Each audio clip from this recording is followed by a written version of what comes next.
Bonjour à vous autres.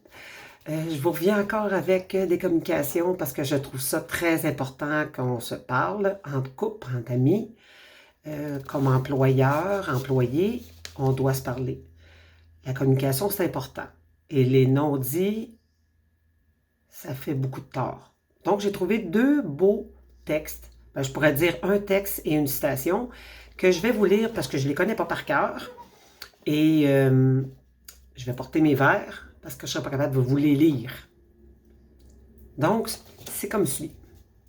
Combien de relations d'amour, d'amitié et d'affaires sont sacrifiées à cause de notre peur de communiquer?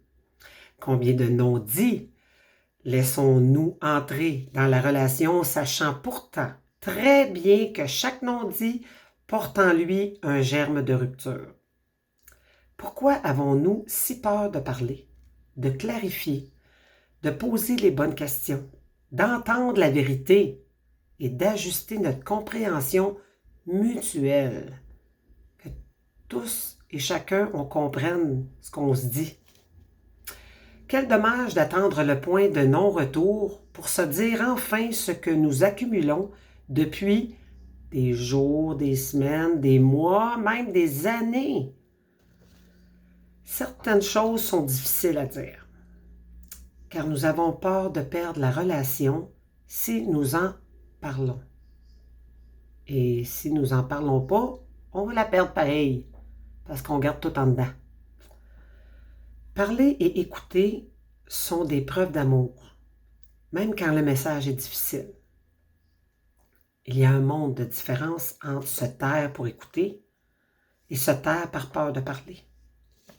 Pourtant, lorsque nous osons enfin dire les vraies choses, nous nous apercevons que l'amour véritable, la vraie amitié, est une relation authentique, sont faits pour survivre à la vérité, alors qu'ils meurent la plupart du temps avec les non-dits. C'est en ayant le courage de dire les vraies choses que nous saurons si la relation que nous voulons préserver est authentique.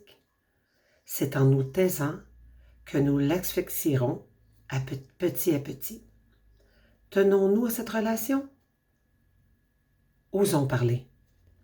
Aimons-nous assez pour dire les vraies affaires, même les choses difficiles? Si cette relation ne survit pas à la vérité, c'est qu'elle n'était pas authentique et qu'elle devait s'éteindre de toute façon. C'est très beau. Ça dit pas mal tout ce que je voulais dire. L'autre, c'est une citation, pas très longue, mais on parle un peu de jugement là-dedans.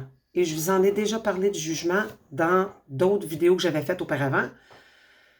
Parce qu'on dit qu'on juge. Dans le fond, on fait le jugement en passant par quelqu'un. Donc, on se dit, elle pense ça de nous autres, quoi que ce soit.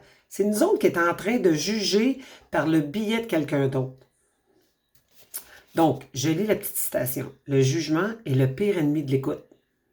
Il interprète non seulement les paroles de l'autre, mais les caricatures. Il aveugle toute communication et il rend sourd toute intelligence. Et avec lui devient muet tous les vrais sentiments. Wow!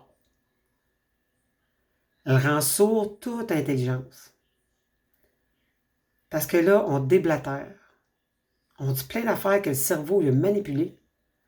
Puis les vrais sentiments, on les dit pas ou on les garde encore à cause de la peur et du jugement. Donc, je vous laisse travailler là-dessus.